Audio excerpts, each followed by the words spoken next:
There is a conspiracy theory that says after Iran destroyed American radars in Arab countries, the rainfall increased in Iran. I wonder if it's true. We know these programs, not surprisingly, are making a bad situation worse, not better. And, Tucker, they're being used as a form of warfare. And we know that. We have countries like Iran, constantly demonized, of course, as you well know. Immediately after 9/11, we have the list of countries to be targeted given to General Wesley Clark, a list that clearly existed before 9/11 even occurred. Subsequently, every one of those countries, every one of them, was endured a once in 1,000 year drought. Statistically, mathematically, that's impossible without climate intervention operations. And we have the leader of Iran on the floor of the UN, on film, on the record, stating NATO was cutting off their precipitation. We have Iranian top scientists recently stating NATO's been doing this for 40 years, destabilize the food supply by destabilizing the rain, and you destabilize the population. Some people are going to call me a conspiracy theorist because of what I'm about to say regarding the weather engineering over Iran, which is being carried out by the United States in tandem, in all likelihood, with the United Arab Emirates. And I just want to be clear with all of you that you can call me whatever you want, but this is 100% real, right? We know for a fact that certain countries, including the United States, but, you know, other countries like Saudi Arabia, UAE, they admit to doing cloud seeding, which is a form of, you know, geoengineering, weather engineering, right? To make it rain in certain climates where they don't historically have rain. They don't have this sort of weather, right? So this is a thing that countries do.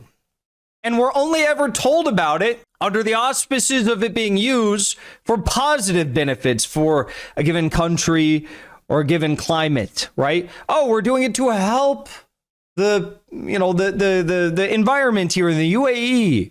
We're doing it to help because we don't get enough rain, so we need some rain. But they expect you to believe that they have this incredible geoengineering, weather engineering technology, and they don't use it for nefarious purposes.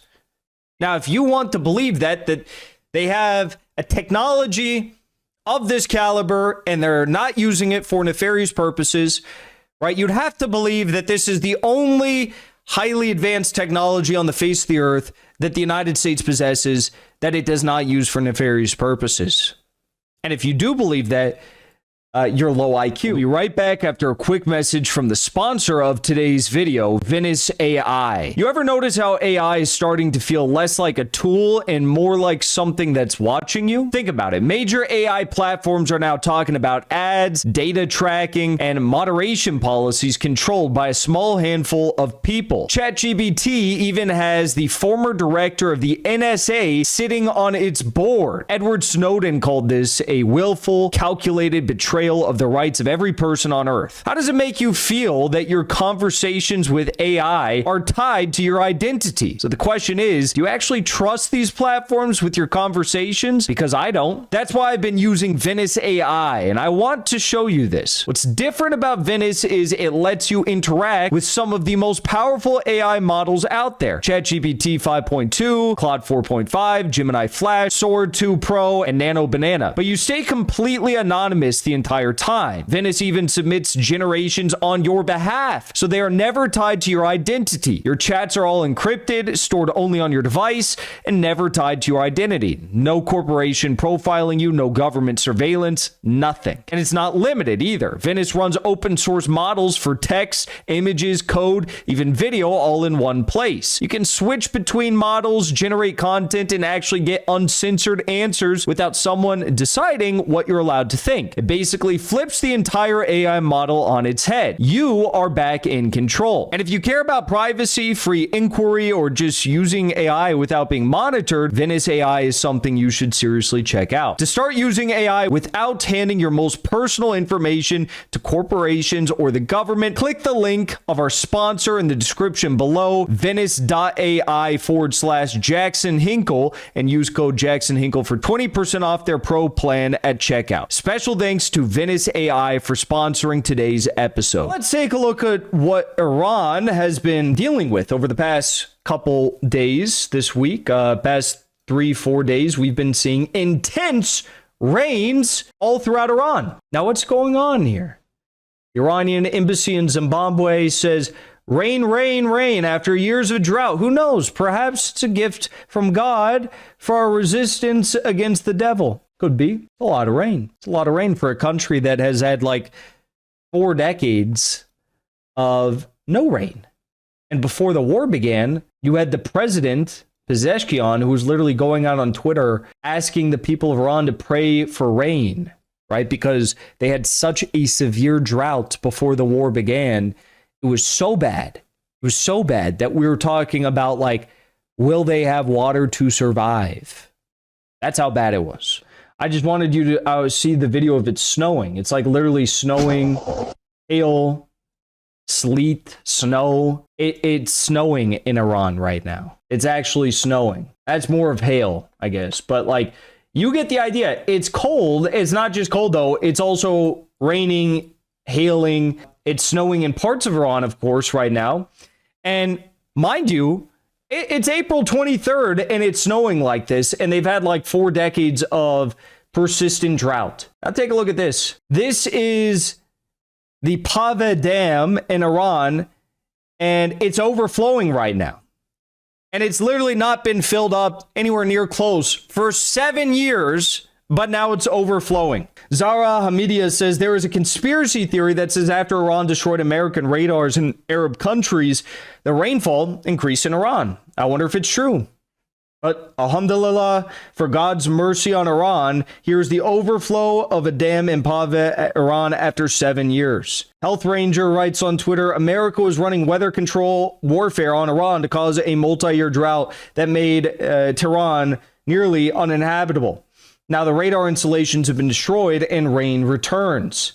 Take a listen to this guest on Tucker Carlson show discuss how, yes, the U.S. has been utilizing geoengineering weather warfare against Iran for decades. And this video, mind you, was posted before the war in Iran began, long before. This video is like months old, but it's getting a lot of circulation right now for obvious reasons. We know these programs, not surprisingly, are making a bad situation worse, not better. And, Tucker, they're being used as a form of warfare. And we know that. We have countries like Iran, constantly demonized, of course, as you well know. Immediately after 9/11, we have the list of countries to be targeted given to General Wesley Clark, a list that clearly existed before 9/11 even occurred. Subsequently, every one of those countries, every one of them, was endured a once in 1,000 year drought. Statistically, mathematically, that's impossible without climate intervention operations. And we have the leader of Iran on the floor of the UN, on film, on the record, stating NATO was cutting off their precipitation. We have Iranian top scientists recently stating NATO's been doing this for 40 years. Destabilize the food supply by destabilizing the rain, and you destabilize the population. There you go. He's also on Redacted this week discussing the very same matter. HARP, bizarre 2025 rainfall patterns, prolonged drought in Iran, weather war. Well, if you've been looking at the country of Iran over the past few years, you might have noticed some incredibly bizarre weather patterns. Rainfall totals plummeting by 77% in the year of 2025. All sorts of inextricably bizarre weather patterns that have been unfolding over that country over the past few years. Bizarre, intense weather over certain mountain ranges, but large drought, as the people of that country have suffered not only under these weather patterns, but under sanctions. So what is actually going on here? Obviously, we've been focused on the geopolitics of all of this and missiles and politicians speaking.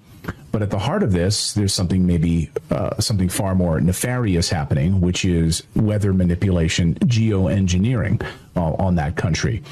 Something that's not going to make the mainstream media headlines. You're certainly not going to see it on CNN or Fox News, but you will see it here. And that's why we wanted to talk about it today. And we wanted to bring on the founder of geoengineeringwatch.org, that is Dane Wigington, to talk about Iran and the weather manipulation that could potentially be happening in that country. Dane, welcome back to the show. Great to see you. Thank you for your addressing all the issues you addressed, Clayton and Natalie, and certainly you're completely correct on everything you just outlined. In fact, the weather warfare being waged against Iran goes back 40 years plus, at least. And that's been acknowledged on the record by their meteorologists and their former president, Ahmadinejad. emphatically on the floor of the UN, twice, I believe, stating that NATO was cutting off their precipitation. Is that not a form of all-out warfare against a country, destabilizing their weather patterns, thus food production, thus destabilizing populations? How is that not warfare going on for decades in that country? Now, we wouldn't have known this except for the last time that you were on, because this is not something that's widely discussed, but it is a tactic that the U.S. has employed in war going back at least to Vietnam. And now that is no longer a conspiracy. We actually did use cloud seeding to flood enemy trails in the Vietnam War. And you were on after a guest who debunked all of the crap about Iran and the nuclear weapons and trying to liberate their women. And you came on and said, I'd like to respond to that because we've been conducting weather warfare on them for decades. And Clayton and I were like, what? Wait, what?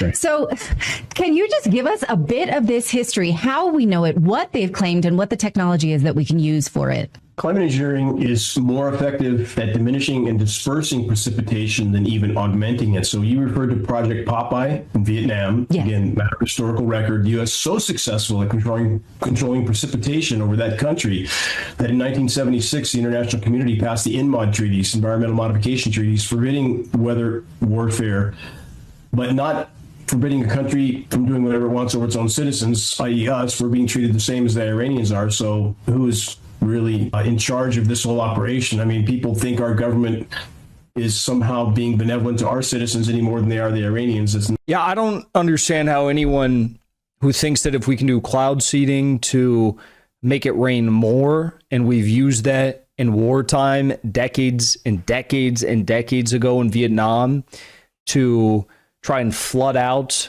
the Vietnamese resistance, why now in 2026 we would not have the capability to do the exact opposite, right? To prevent rain, to prevent rainfall, snowfall, these sorts of things.